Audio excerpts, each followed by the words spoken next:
వెంకటరామయ్య ఇక్కడ వెంకటరామయ్య గారు ఆయన పెద్ద మనిషికి ఇట్లా రా, ఇట్లొచ్చి మైక్ తీసుకొని అక్కడ ఉన్న వాళ్ళందరికీ చెప్పు మంచి చెడ్డ అంతా.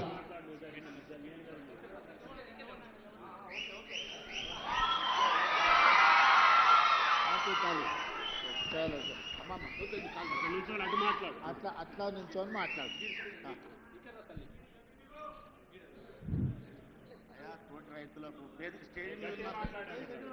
స్టేజ్ మీద ఉన్న పెద్ద మనుషులకు పేర్లు అయితే తెలియదు నాకు.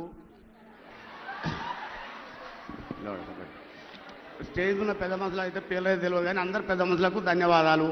నా తోటి రైతులకు, నా సాటి రైతులకు, వచ్చిన వాళ్ళందరికీ, ఆఫీసర్లకు అందరికీ నేను ధన్యవాదాలు చెప్తున్నా. ఏమైనా తప్పులుంటే క్షమించాలి. అయ్యా నాకు 3 ఎకరాల భూమి ఉన్నది, ఎక్కువ లేదు. నేను చౌదరపల్లి యాచారం మండలం రంగారెడ్డి జిల్లా. నేను ఎస్సీ ఫార్మర్ నేను. అయితే ఇప్పుడు నాకు 3 ఎకరాల పొలం ఉన్నది. 3 ఎకరాల పొలంలో 1 ఎకరా గార్డెన్ ఉంది, కడిల పందిరు ఉన్నది. ఆ కడిల పందిర్లా ఓ 3 రకాలు 4 రకాల కూరగాయలు పెడతా. కాకర బీర పైకి పోతుంది, కింద టమాటా, వంకాయ, మిర్చి, అది 3-4 పంటలు పండించుకుంటా 1 ఎకరాల. అదే తర్వాత తతిమ భూమిలా ఇప్పుడు మాకు ఇంకోటి హార్టికల్చర్ వాళ్ళు, అగ్రికల్చర్ వాళ్ళు సహకరించినందుకు మాకు ఎన్నో రకాలుగా ఆదుకుంటున్నారు. ఒకటి మా ఆచారం ఇబ్రాహీంపట్నం జిల్లాలో మొత్తం కరువు ప్రాంతం మాది. మైలారం చెరువు నింటేనే మాకు నీళ్లు, లేకపోతే నీళ్లు లేవు. ఇప్పుడు 1/2 ఇంచు 30 ఇంచు నీళ్ళతోని వ్యవసాయాలు చేస్తున్నారు మా దగ్గర. ఇంకొకటి ఏంటంటే పెద్ద మనిషి కడుపు నిండా చేసుకొని ఒకటి మాకు నీళ్లు 700-800 నీళ్ళు బోరేస్తేనే నీళ్ళు పడుతున్నాయి, లేకపోతే నీళ్లు లేవు. అది కరువు ప్రాంతం కింద. డ్రిప్ ఒకటి హార్టికల్చర్ వాళ్ళు డ్రిప్ ఇస్తున్నారు.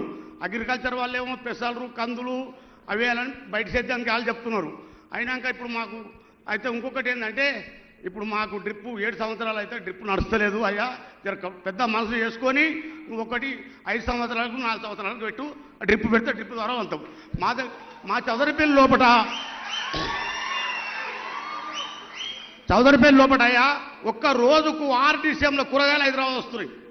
ఒక్క రోజుకు రైతులు. నేను ఒక్కటి చెప్పినది కాదు, మా చైర్మన్ సాబ్ కోదారెడ్డి సాబ్ ఉన్నాడు, ఆయన ఊరు మా ఊరు దగ్గర. అయితే అటువంటి అప్పుడు ఆయన ఎంత సహకరిస్తుడో మాకు అంత సహకరిస్తుండ ఆయన. ఒకటి మటుకు నువ్వు డ్రిప్ మటుకు తొందరగా ఇవ్వాలి, మల్చింగ్ ఒకటి ఇవ్వాలి. అచ్చా ఇంకొకటి నాయన నేను అడిగేది నేను ఒక్కటి రైతుల గురించి అడుగుతున్నాను, ఒక్కరి గురించి కాదు. ఒకటి ఏంటంటే ఇప్పుడు రైతులకు లేబర్ ప్రాబ్లం ఎక్కువన్నది.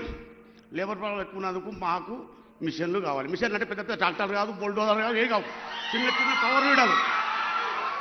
పవర్ వీడాలు ఉంటే నేను ఒక 10 దాలు కొట్టుకుంటా, నా భార్య కలుపు తీసుకుంటుంది. తప్పకుండా వెంకటరమయ్య అయ్యా ఆ పైన చదువుకున్న పిల్లలకు చెప్పరు, చూడండి పెద్ద మనిషి ఎంత విజ్ఞానంతో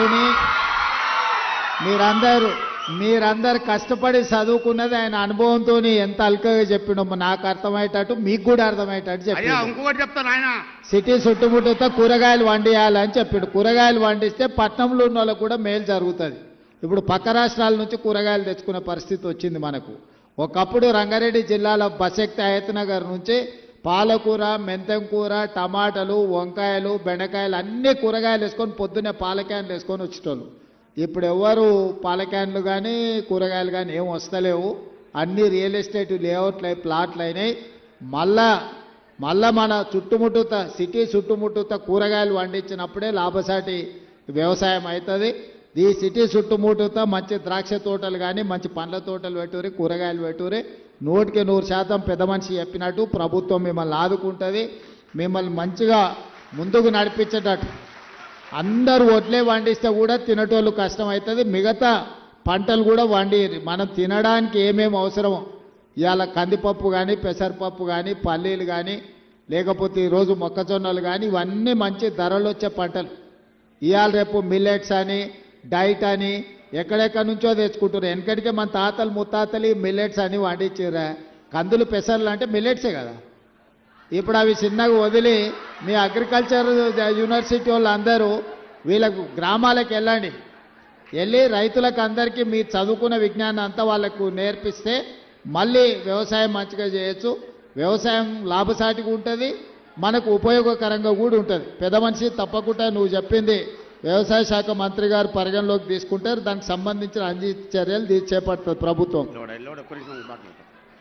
అయ్యా ఇంకొకటి నాయన, నేను ఆలుగడ్డ వండించిన, ఆ, ఆలుగడ్డ వండించి 1 ఎకరకు తక్కువ ఉంటుంది భూమి, ఆలుగడ్డ పెట్టినా, ఆలుగడ్డ పెట్టి 40,000 పెట్టుబడి వచ్చింది, 1 లక్ష రూపాయలు వచ్చింది. ఓ లాభం ఉంది. అయినాక అగ్రికల్చర్ వచ్చి మక్క పెట్టుకున్నాను, ఆలుగడ్డ తీసిన తర్వాత మక్క పెట్టినా, ఆ. మక్క పెడితే 25 క్వింటాలు వెళ్ళింది, 2300 క్వింటాలు అమ్మిన. ఓ మంచుకున్నది. అయినాక ఆ చదువుకున్న పిల్లలకు చెప్పు, వాళ్ళకి నేర్పు, తీసుకుపోయి బాయికాడ చూపి జర పొలం తిప్పాలి అందరు. నాయన నాకు కొలువు లేదు, వాళ్ళుండి మనకంటే ఎక్కువ చదువుకున్నాం అనుకుంటారు, తీసుకుపోయి నీ అనుభవం చెప్పాలి. మాకు కొలువు లేదు.